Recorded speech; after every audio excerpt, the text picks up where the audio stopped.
people say, I've been doing this for over 40 years. Well, it's true.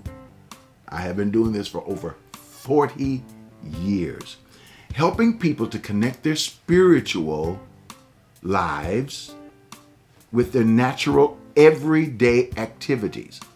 So it means that it's like having a little car, and you're just pushing it along and zooming along. And when you're a kid, it's like putting a battery in it with a remote control. It's the spiritual life is like supercharging your understanding of finance, of health, of divineness, the knowledge of who you are. And when you have that knowledge of who you are, it supercharges your life. I call it a master key.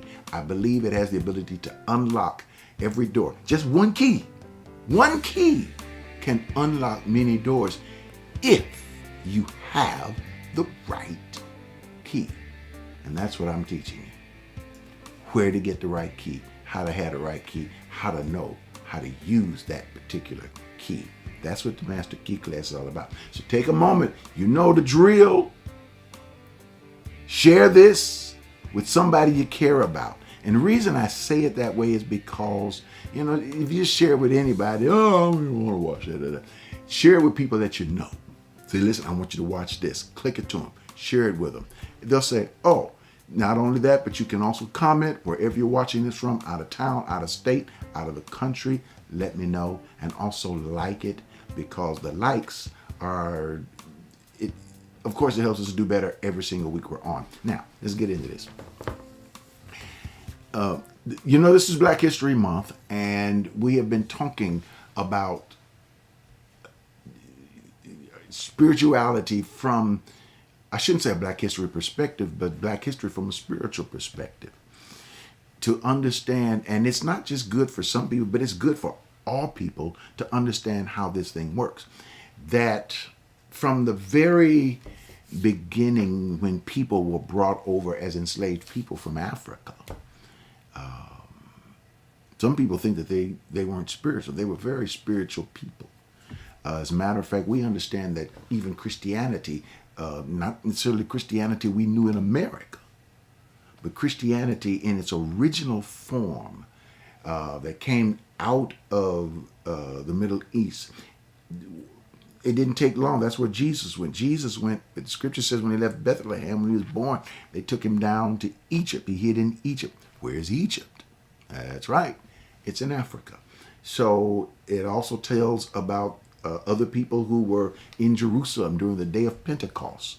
And after the day of Pentecost, it says they were baptized. Where they come from? They came from Africa, some of the people. And so the message of Christ didn't just go to Rome, okay? It just didn't go to the Pope, but it went down into Africa. It also went over into the eastern aspects of Europe. So it went into different places around the globe, Asia as it was known at that particular time. So, of course, as that story is told, it is told throughout Africa. This Jesus that is talked about is a Jesus of self-reliance, a Jesus who was a mystic, a Jesus who understood otherworldly things, who saw life differently, who believed that healing actually came from within, who believed that the God that we see, that most people think of as sitting in a chair somewhere, actually lives down inside of us.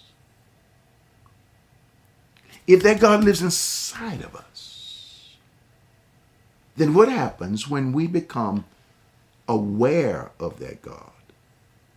And then we start releasing that God into other aspects of our lives. Let me give you this thing about it. Suppose you prayed this prayer. I'm just going to throw this at you, okay? Suppose you said, I pray, Lord, that I know that you are within me. I know that you are working in my life. I'm asking you that you will activate my understanding and open up my wisdom. Don't let me lock myself into one little path, but open up my understanding of different paths and show me how to use my wisdom in my finances, how to use my wisdom in my dealings with other people. Suppose you did that every day, say like for about 7 days. You prayed that. How long did that take? Maybe about a minute, 30 seconds, 2 minutes. And you start praying that prayer. And what I mean by praying it, you just start meditating that thing, thinking about that, and opening up your wisdom and seeing, think about your store of wisdom that is within you, and think of a door and unlock it and push it open and let that wisdom flow out. Do you think it would be possible to be able to make money from different areas in life? Could it be possible that we understood healing and divine health from different aspects? Maybe we just don't think that, oh, healing gonna come when God drops it down out the sky. I'm waiting on it to show up. Maybe it's already here. Maybe God spoke to someone who understands epigenetics. Maybe God has spoken to gene therapy. Maybe God has spoken. Maybe if we start looking at some of these people who are dealing with vaccines, who have created, and ask them about their spiritual lives, maybe these people are not what some other folk are saying, even some other Christians. They're godless people. Maybe they're not godless people. Maybe they're very spiritual people who have asked God for wisdom to show them how to cure certain things. And if God showed them how to cure it, and they bring a cure to us, or something that's going to help us, is that any less God? No. That's why I have a tendency to look into the lives of people. I love reading biographies, because biographies tell you how people think. I'll never forget I was reading Barack Obama's memoirs, and I remember reading something about that whole spiritual thing that he dealt with concerning his spirituality, and he kind of explained how he thought about his spirituality. And I said, I never thought of it that way. I never saw how he saw it. He never explained it, because he didn't feel like having to explain that, because once he said something like that out in the public, maybe they wouldn't think he was the Christian the way they think he ought to be a Christian. There are people that if you don't believe Christianity the way they believe it, then they want to knock you down and say, well, you're not this. You're not a Christian. You're an atheist. You don't believe in God. And you say, I do believe in God. You don't believe in God. I do believe in God. I believe Christ lives in me. I believe Christ is alive in me. Do you believe it this particular way? Do you believe he looks this way, or has this color, or has this kind of hair? No. Well, then that's not the right Jesus, brother. You got to have something what my grandmother called gumption to be able to say, you know what? I don't care what you say. Don't care what you say. I know in what I believe. I know in whom I have believed. And it is that belief, it is that faith, it is that power within me, regardless of the color of your skin, my brother and my sister. You don't have to find value anywhere else, in another color, in another race, in the church that people say, well, if you're not going to this church, you're not getting all you need to get from God. Well, I got news for you. You'd be surprised what you got in you. I'm a teacher of what's in you. I'm a teacher of how to get what's in you out of you. That's what I do. I have been doing it for over 40 years. I know how to do it, and I know the direction. I know the power of it. I know it. People think it make you arrogant. No, it don't make you arrogant. It makes you humble. Because when you realize what you have inside of you, you sit back and you say, you know what? This is what the Apostle Paul called an awesome treasure in earthen vessels. Yes, yeah. It goes back to our scripture that we did last week, John chapter 1, verse 14, where it says, and the word became flesh. The supernatural became the natural. The I can't see it became the I can see it. The I can't do it becomes I can do it. The it'll never happen for me becomes it has happened for me. Know what I'm saying? This is what happened with enslaved people. That's why it's important during this Black History Month that we talk about various things concerning Black history. And one of the questions, I think I brought it up last week, but if I did, I'm going to bring it up again. And what it is that when people came out of slavery, when the emancipation came along, when it was signed, and you had African Americans who were no longer slaves. I was reading a section about this, and most people don't know about, but President Lincoln was thinking about how to send black people back to Africa. To get them back, he says, and he asked some of the most learned men in the country to do a study that says if we put all of the black people on all of our boats, ships, navy, our vessels, everything, and start taking them back to Africa, how long would it take us to get them back to their country? And here's what they came up with.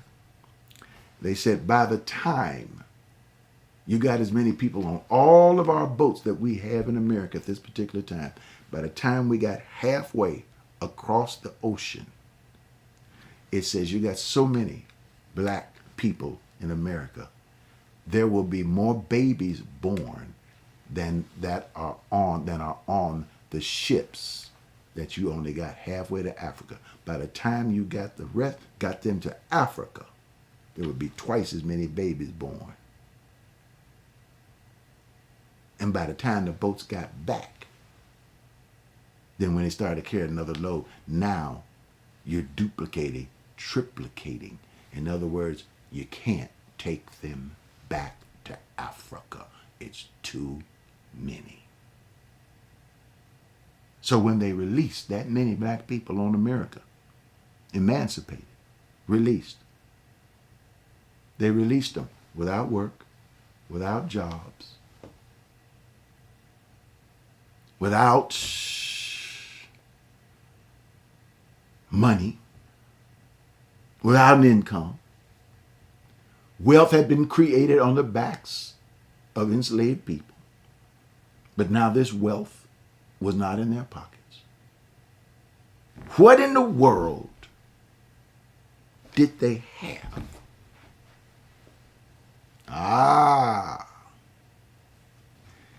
They had skills. They were blacksmiths, and very good blacksmiths. They did the shoeing of horses. They did the ironwork. They fixed the axles on the wagons. They were cooks. They knew how to take even the innards of a pig and make it a delicacy. Can you imagine giving them real ham and filet mignon, what they would do with that kind of food? They sewed potato sacks, grain sacks, and made fashion items from them. Imagine if you gave them some of the best European material, what would they make? They learn how to flat iron hair. They learn how to use skin creams. They learn how to use the plants and the oils from the earth to be able to make themselves smell good and look beautiful. They learned how to do their hair.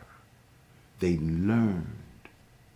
These were skills that were inside of enslaved people. The very thing that was given to them to keep them down could raise them up. The only difference was if they teach you that what you have is nothing, then you won't use what you got. Oh, I believe that I'm going to say it again. If they teach you what you have is nothing, then you won't use what you got. Look, I want you to watch something before we leave this place right here. I want you to see it because it's going to enable you to connect with us. Because now that connection is more important than ever before. All right? Watch this. I'll be right back to close. Hey, this is Dr. Ed. We've been on this journey for over 40 years. Some have been there with us for almost 40. Some have just started this journey with us. But what we've been able to do is help people to find joy, peace, enlightenment. They have grown tremendously, spiritually, mentally, emotionally, and it's all because of your contributions, your help, our journey on this road. Take a moment, make a contribution at myalc.org. That's myalc.org. That's our website. That's our main place where you're even able to watch our show on Sunday mornings. Not only that, but you can also give through our app. And you can download that app from Google Play, or you can download it from the App Store by just typing in Abundant Life Center, or you can type in Ed Montgomery and the Abundant Life Center app will pop up and you can download it. It only takes a few moments, and you can have that way. You can carry us with you on your phone and your iPads and all those kind of good things. Not only that, but you can also do text to give. That's very popular because people are able to give if they forget to be on their, website or their app. They can just give right on the spot, real fast, real quick. Sometimes they do text to give even when we're inside of a church service. And you can do that by texting to 713-742-2035. That's 713-742-2035. Or you could give through our P.O. Box. Safe, sound, secure. You can give, you can make sure you put a stamp on the envelope, but you can, write us a little note, drop me a little note, whatever you want to do, and mail it. There are some folk that's just, hey, I'm just going to mail this. And you can mail your contribution, and that's to the Abundant Life Center, P.O. Box 772-300, Houston, Texas, 77215. I'm going to say it again. That's that old radio thing. You got to say it twice. Abundant Life Center, P.O. Box 772-300, Houston, Texas, 77215. Continue on this journey with us. And if you're new for the first time, start this journey with us. I promise you, not only will it change your life, but you'll change the life of so many around you. And that'll make you feel real good inside. Thanks. Look, I was watching that spot. If you notice that road, you know what that road is? That's the Pacific Coast Highway. I was on that road. That's what, driving that road and looking at the sun setting on one side, mountains on another side going, oh, it's awesome. You better start early though, because you never think you're going to get off that road. But it's a journey. It's the kind of roads that we take. We don't know where the curves are going to take us, but you know what? It takes us into our destiny. And that's what I believe about you. You're going into your destiny. Connect with us. Make sure you give. You use that text to give, 713-742-2035. Use it. It connects with us in a way that I know who you are, you know who I am, and we're able to go along this journey together. And I know that you're right there at my side. And also make sure you hit that like button. And also those of you that are watching my YouTube, guess what? Subscribe.